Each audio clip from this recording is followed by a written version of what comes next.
the Democrats used to be the greatest cheerleaders for electric vehicles and for Tesla, the company, until Elon Musk decided to support and vote for Donald Trump. It is getting dangerous, and the White House wholeheartedly condemns it. And we applaud Attorney General Pam Bondi for investigating these acts as domestic terrorism, because that is what they are. It's very clear that the Democrat Party no longer stands for anything. They only stand against Donald Trump, even if it means contradicting themselves.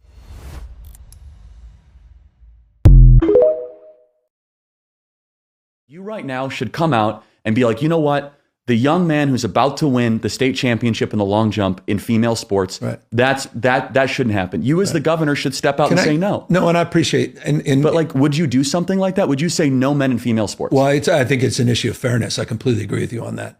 It is an issue of fairness. So it's deeply unfair. Would you speak out against this young man, A.B. Hernandez, who right now is going to win the state championship in the long jump? I can see you wrestling with it. No, I'm not wrestling. I'm not wrestling with the fairness issue. I totally agree with you. So that's easy to call out, the unfairness of that.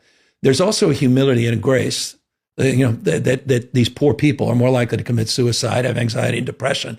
And the way that people talk down to vulnerable communities is an issue that I have a hard time with as well. So both things I can hold in my hand. How can we address this issue with the kind of decency that I think, is inherent in you, but not always expressed on the issue? How frightening is it that someone on X, the owner of X, speaks to you directly to say, what did you do last week at work? And if you don't answer, I am going to fire you.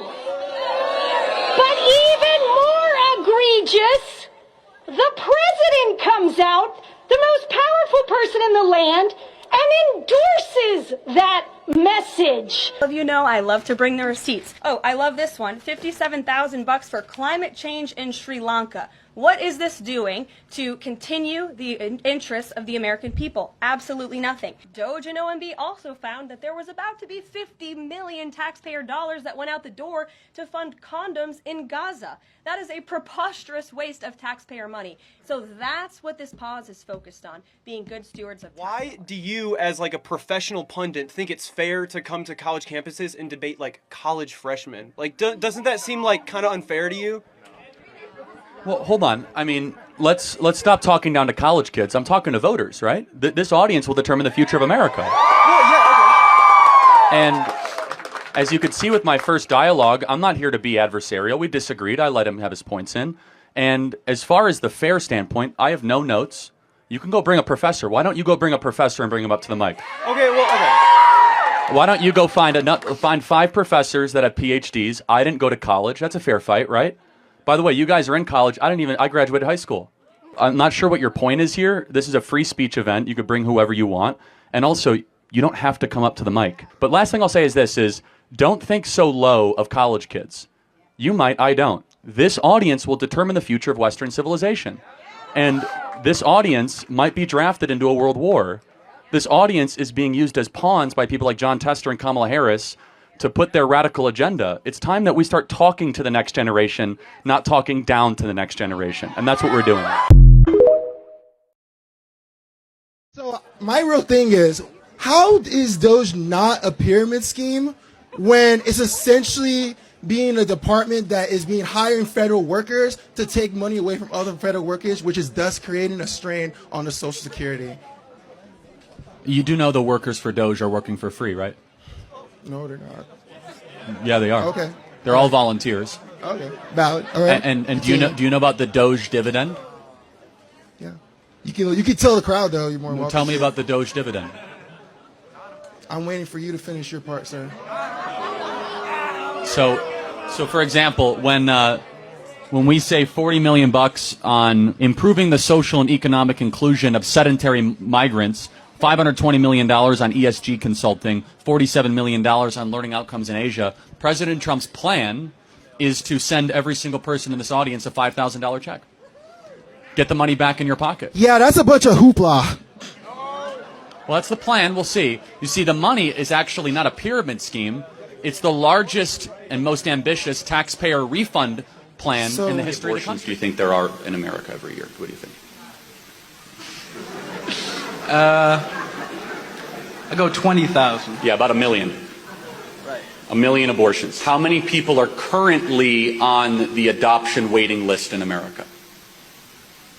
You can go ahead and 2 million. So there's twice as many people waiting to adopt than abortions we have every year. So the idea of an unwanted pregnancy is not true. Is that there's 2 million families waiting to adopt right now a baby that unfortunately is going to be terminated in an abortion clinic. Feminist, and I don't Okay, hate so men. you are a self-described feminist. What is a woman? Why do you want to know? I'm infinitely curious. What's a man? You're looking at one. Why do you think that that's important to you, what a man and a woman is? So Do you you treat men can't- and women differently? Well, it depends in what context, though. Politically, no. Under the law, no. Should they be treated differently in societal customs and norms? Yes. Why? Like, we should open doors for women. We should honor and protect women. I want to and- honor and protect you, man. Okay, Aw, great, do you thank know you. honored and Women are worthy protected? of protection. Can you tell me what a woman is since you're a feminist? You're saying these things because you're trying to get a gotcha. You're Okay, a so feminist. Shouldn't you be able to tell me what a woman is? I'm a feminist. Isn't that probably because- important to feminism? What is the woman that you're trying to I advance know, and right? protect? Bruh. Isn't that This is so integral to? funny. Is that the whole feminist project? The war Asking against. what a woman is the only way that you can Well, get a gotcha over everybody I- else. Why is it so important to you to define things in certain categories?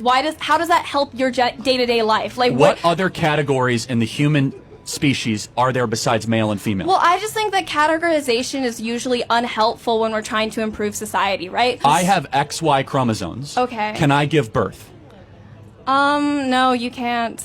Bingo. That's why categorization Like matters. Trump's rhetoric about, he's making people distrust the government and trust him, and I think that's very dangerous. It's wrong for any of us to have blind faith or trust in any government institution because they haven't given us any reason to have that trust. So when President Trump talks about how this institution has failed us or how he's tried to implement these changes here or there, he's coming from a place of experience. I've experienced firsthand how unfortunately in too many of these government agencies, they value feeding the bureaucracy more than they do actually doing their jobs and taking care of the American people. Should the president be representative of the government or the people? The people.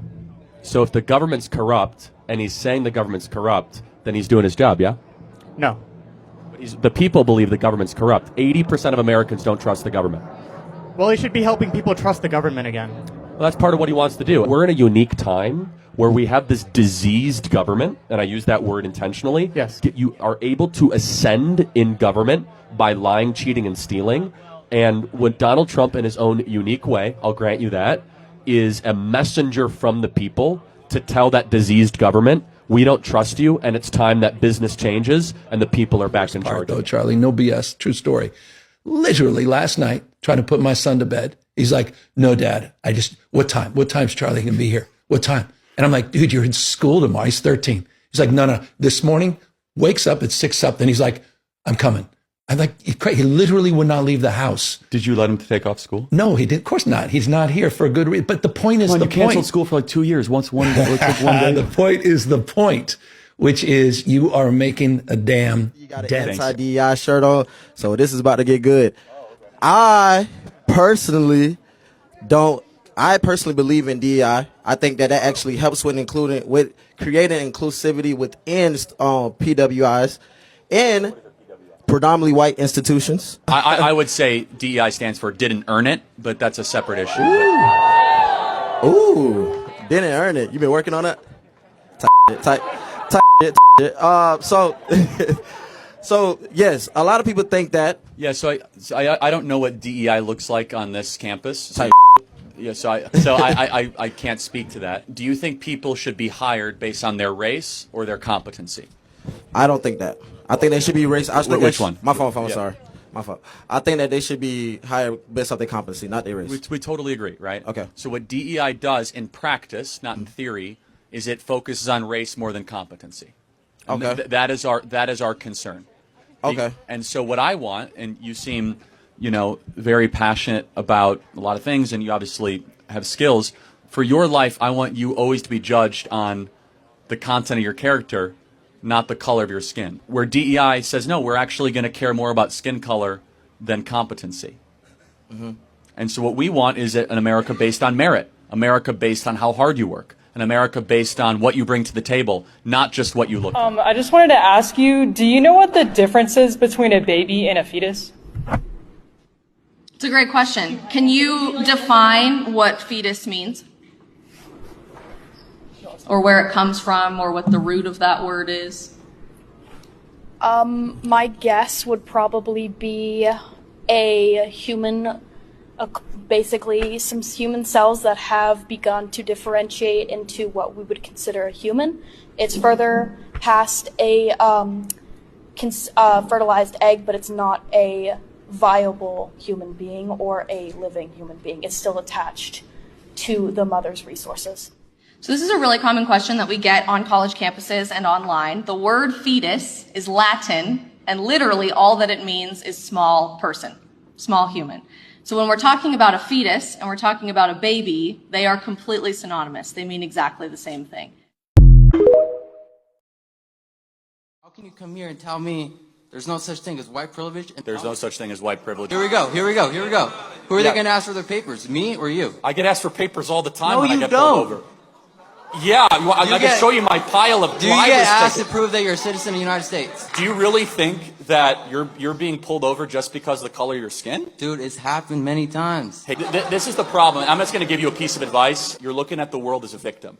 Okay, you're looking at the world as if there's systemic racism and the evil white man that's trying to crush you. It's a lie that is designed to try and disempower you. If a non-citizen does not have their papers, they should be deported from this country if they do not have their papers. I think I might, but whatever. I'm not policing your language. I'm just saying I would say black Fair people. enough, but the insinuation is that I'm being racist, but that's fine. Okay, that's your opinion. Yes, I mean, it's not ideal, but the point is this. So let's just go back to the crime and necessity, right? So why do people commit crimes?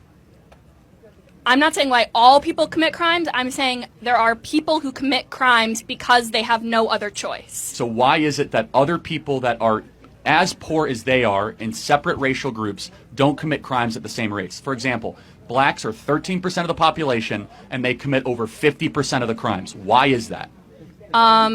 Black people, I would say, not blacks. Okay, but it's not. I could say white, so you wouldn't care. So anyway, now, hold on.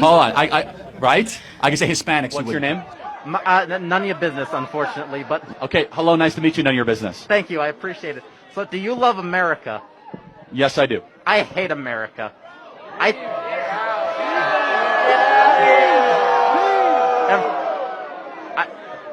Every state in the USA should be an independent country. What do you think of this? Well, I just first have to ask, since you hate the country, do you plan to leave? What do you mean by that? Do you plan to go live in another country? No, I do not. Let me tell you something. Your face is an idiot. America is the only country where even those who hate it refuse to leave. That's how you know you live in a great country. Can you prove that? Well, thank you. May I have a hat?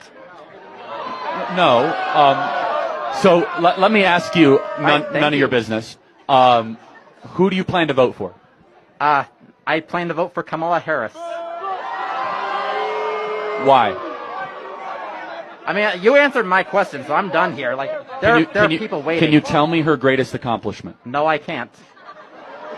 Can you tell me a single accomplishment? I cannot. I want to leave. Like.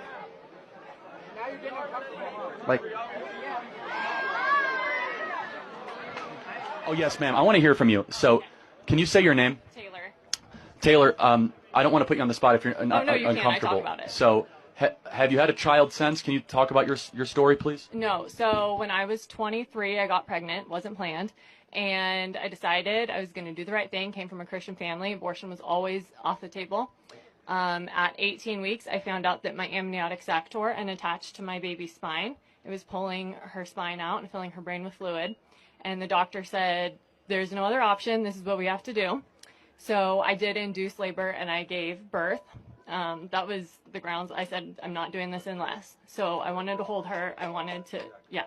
So afterwards, when I started getting bills, the doctor said, well, your life wasn't actually at risk of death in that moment. It could have been eventually, but it wasn't then.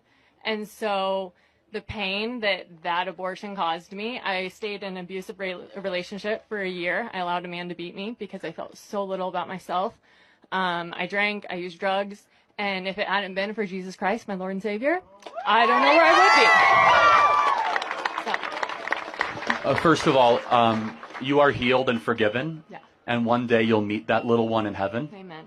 Yeah. And I want you to have that as comfort. Yes. Because it says in the scriptures, God gathers the least of these in his hand, and I believe that speaks to the Probably young. want him to make college free. I think it's ridiculous that we have to pay for a higher education in the first place. So by free, you mean that somebody else pays for your college? Pretty much, yes. Okay, got it. So let's just play this out. I didn't go to college. Okay. You're in college. Why should I have to pay more in taxes so you go to college? Make the argument. Civic duty. I would say that being able to fund the education, the higher education rather, of more people, especially in a modern economy, which is so digitized, things like computers are becoming What are you incredibly studying? important. I'm currently studying psychology. Got it. So, yeah. I'm going to be going into social work. That's the field that I want to go into. It's a very important moral argument. So for you to believe Trump is for you, he would want to increase taxes on people like me to give it to you so you could go study Freud and Jung. Yeah, you should probably be taxed. How did Kamala Harris do with running the border? How many illegals have come in under her watch? Why does she deserve to be a president when she can't even manage the border? Kamala Harris has overseen the border. She failed. She oversaw the Russian-Ukrainian dispute, went to the Munich Security Conference, and hundreds of thousands of Ukrainians died. She was the deciding vote on the Inflation Explosion Act that makes everyone have to pay more in goods and services. Her first day was 3.5 years ago as VP. What has she done that has given you confidence she'll do a good job as president? I mean, she inherited a bad COVID economy, and it's gotten better. It has. It's gotten better since COVID. Yes, the economy is better since the end of COVID. Prices are higher. People can't afford homes. 1.5 million people lost their jobs in the last year. You ask anybody in the economy, the American people agree with you, by the way. 75% of Americans disapprove of the economy right now. It's remarkable to me that, like, the lack of the case for Kamala. Does it bother you? We can talk in a second. Does it bother you that she does not take questions from the press? I've been here for 3 hours. She will not take 5 minutes of questions. Does that bother you? For a president, not a senator, a president. I haven't watched her on the press a lot, so... Because you wouldn't be able to watch her on the press, because she doesn't talk to the press. What's your opinion on immigration, just in general? My opinions on immigration? I am probably one of the most pro-immigration people you'll find. Legally. I hope that everybody's on the same page with this. The argument isn't should people be able to come into America. America is the most generous country on planet Earth. Nobody allows more immigrants in a country than we do. We allow over 1 million legal immigrants in the United States of America every single year, more than anybody else. Find somewhere else where they allow people to come into their country and I'll shut my mouth. Nobody's doing what we do. The question is, should people be able to come over here illegally? And the answer is no. How is that fair? I have family members and people that I know, friends that have come over here from Australia and other places. They had to wait like 2 years to pay all this money to get over here and get citizenship. I know people that, well, I don't know them personally, but I heard of stories of people from Africa. They have to wait, I don't know how long, in dangerous situations to get to America. They finally have an opportunity to come here and assimilate. You can't just climb through a fence and come into America and break the law. That's not right. Now should come out and be like, you know what? The young man who's about to win the state championship in the long jump in female sports, that shouldn't happen. You as the governor should step out and say no. No, and I appreciate. But like, would you do something like that? Would you say no men in female sports? Well, I think it's an issue of fairness. I completely agree with you on that. It is an issue of fairness. So it's deeply unfair. Would you speak out against this young man, A.B. Hernandez, who right now is going to win the state championship in the long jump? I can see you wrestling with it. No, I'm not wrestling. I'm not wrestling with the fairness issue. I totally agree with you. So that's easy to call out, the unfairness of that. There's also a humility and a grace, that these poor people are more likely to commit suicide, have anxiety and depression. And the way that people talk down to vulnerable communities is an issue that I have a hard time with as well. So both things I can hold in my hand. How can we address this issue with the kind of decency that I think, is inherent in you, but not always expressed on the issue? Doge is efficient. What makes Doge efficient? Yeah. Well, actually, I have some examples of Doge. Can I go through them for you? Yeah. Yeah, they actually printed these out for me. So Doge saved $1.5 million going to a voter confidence summit in Liberia. $1.5 million. Let's see this one. I haven't even looked at these yet. Doge saved $40 million going to a gender equality and woman empowerment hub. That's what we're funding. Let me see what else we have here. Doge saved $19 million going to biodiversity conversation in Nepal. That seems important. How about this one? Doge saved $47 million going to improve learning outcomes in Asia. $47 million. Doge saved U.S. taxpayers $144 million identifying 97 government real estate leases that were empty buildings. Empty buildings. And how about this one? $115 million going to equity assessments of existing program policies. And this is just touching the surface.